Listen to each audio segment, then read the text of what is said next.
Sugar ಯಾಕೆ ಒಳ್ಳೆಯದಲ್ಲ ಗೊತ್ತಾ? ಶುಗರು ನಿಮ್ಮ ಬ್ಯಾಡ್ ಬ್ಯಾಕ್ಟೀರಿಯಾನ ನರಿಷ್ ಮಾಡುತ್ತೆ. ಅಂದರೆ ನಿಮ್ಮ ದೇಹದಲ್ಲಿರೋ ಬ್ಯಾಡ್ ಬ್ಯಾಕ್ಟೀರಿಯಾಗೆ ಊಟ ಆಗುತ್ತೆ ಶುಗರು, ಅದಕ್ಕೆ ಅದು ಬ್ಯಾಡ್.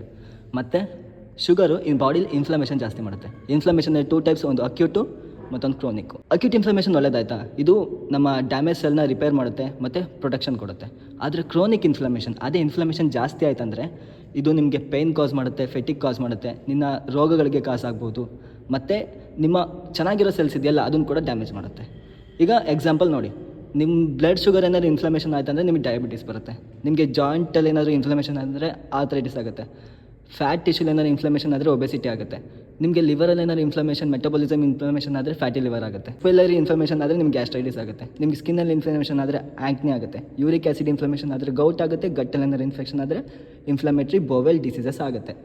ಇದಕ್ಕೆಲ್ಲ ಕಾರಣ ಯಾರು? ಇದಕ್ಕೆಲ್ಲ ಕಾರಣ ಅವರೇ, ಶುಗರ್.